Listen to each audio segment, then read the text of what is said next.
Hello and welcome back to another open source workplace video. Today I'm glad to welcome back Stuart Commins. Stuart is a broker who works for Colliers International based in London. Stuart, how are you doing? Yeah, not too bad, thank you, Steve. All good. The sun is shining in London, so spirits are high, which is a change from the norm. But yeah, otherwise all good. Yeah, I'm struggling to believe you. Every time I talk to you, you tell me the sun's shining, and having lived there for many years, I don't believe you. But okay, we'll just have to take your word for now, I guess. But Yeah. but that's good. That's good.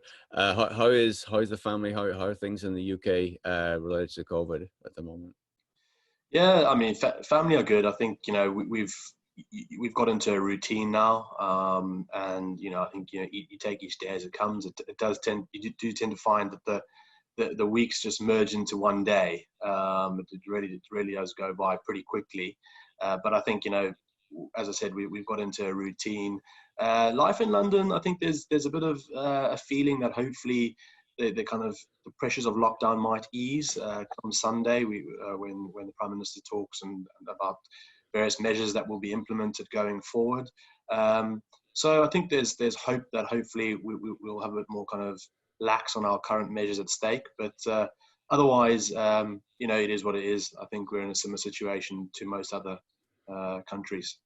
Yeah, no, absolutely. It's the same here, and it'll be interesting to see how things unfold over the coming weeks. But looking back, we're week 7, week 8 of lockdown, depending on where you're located. Crazy. Yeah. It is, and looking where you are today, if there was something that you wish you knew back then before lockdown, is there anything you wish you knew?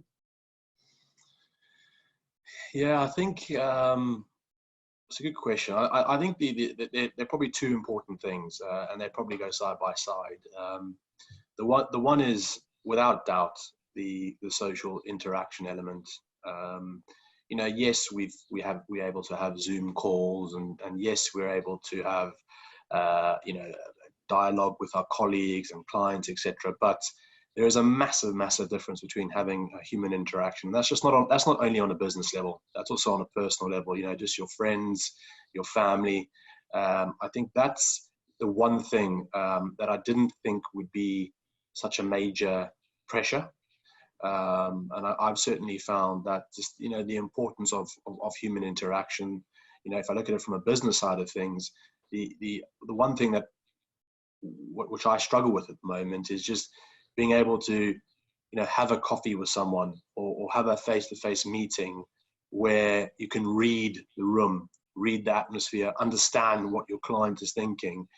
It's very difficult on a Zoom or on a Skype call to kind of understand what they're thinking in their head, and how you can kind of project your answers and your pitch to suit their requirements. So I think just the human interaction piece has been key. The other side is obviously technology. Uh, you know, I don't consider myself a tech savvy person. I think I use the basics, the basis of a lot of technology within the working function, and obviously the social side of things. But the importance of tech in this period has certainly come to light. The fact that people can still interact to a degree, the fact that people can still continue their work is amazing. I think that I was speaking to someone the other day and said, when are we back to work? And they said, hang on, we are back, we are working. It's when are we back to the office is the question. When are we just back to the office? But so I think that the tech element, I feel like a lot of people are adapting to that, as again, it's on the social side of things, whether that's interacting with your friends or even on a business side of things. A lot of clients now are making do with the various challenges and dealing with it, whether that's pitching on Zoom, or whether in our industry you rely a lot on looking at buildings and inspecting buildings to understand defects, to get a feel for the location, the area, and the various amenities, etc. And a lot of landlords are now adopting virtual tours. So yes, there's obviously there's a slight impact, but I think the one thing with technology is that hopefully once things do return to normal, people will be able to do a lot of their due diligence required to make that necessary move or decision on their real estate. Yeah, and you touched on a couple of things. One I'd love to follow up on, which is, yes, when you're going to a pitch and you walk into a room or you're having that informal chat prior to the actual meeting starting, or it just ends and you have that informal chat before you leave the room. Um, how important is that to you whenever you are pitching? Do you take temperature of those things? Does that allow you to navigate your conversation, which now on Zoom sort of alters those things? Steve, I think you've hit the nail on the head. I mean, that for me is probably the most important part to a pitch. It's the icebreaker, right? It's how you come into a room. I mean, we've sat on pitches together before, and businesses or firms that we decide to work with, it's always been, you know what, he's a nice chap. He's a person that I think I can get along with. I mean, if you take on a project and you know that you're going to be working with someone for a year to 18 months, you want to work with someone that you interact with and that you understand and you have similar interests. And so that face-to-face interaction, that ability to, as you say, the first 5 minutes of a pitch, is to, you know, discuss who you are, what are you about, understand who the client is as a person, and what they're about. That is so, so important. And you don't get that on the Zoom. You literally, like a computer, just, right, it's your turn to speak now. Right. It's you're on and then you're off again, and that's it. There's very Exactly. little interaction. Yeah, no, that's interesting. And then the second piece was the technology side of it. We're probably going to be in this for a while, whether or not you and your team return to your office. Will clients come out and actually tour buildings? And you touched on the technology of the virtual tours and so on and so forth. But mean, as a team, and how reliant on technology are you? And do you think it's sustainable to operate the way you are using technology and leveraging that virtual tours to do your business? Look, I think technology is fundamental to the survival of our business, and certainly going forward. One thing that we've had a discussion as a business. There's going to be a slight kind of phased going back to the office. So it's not going to be everyone going back to the office at once. And whether that's through people coming in at different times to avoid peak hour traffic and rush hour, or whether it's people working certain days of the week, so not every day. You're not going to be as close to your colleagues as you previously were, working 5 days a week, 8 to 6 or 8 to 7, whatever the case may be. So that is going to change. And therefore, technology is going to be huge, because you don't want a situation where there's any form of disconnect between your colleagues and between your team. Because ultimately, you're a team and you're after one goal, one ambition, to help each other out. And I think that, tech is going to be vitally important to how, as a business, we survive.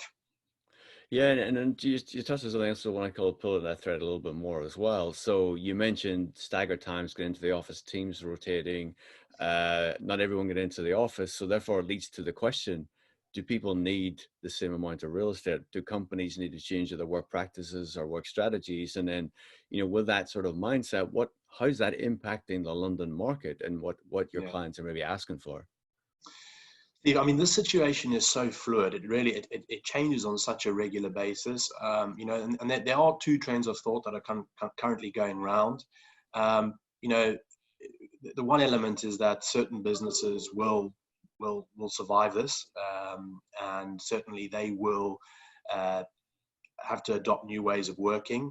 And the other element is that a lot of businesses won't get through this, sadly, won't get through this period because of the fact that, because of the impact on their cash flow and everything else. So, one thing the London market is faced with at the moment is a shortage of stock. And if we look at development pipeline in terms of grade A stock coming on, and those on your new prime refurbished buildings and new schemes, we see kind of an influx in 2 to 3 years' time. Now, that's obviously been driving rents.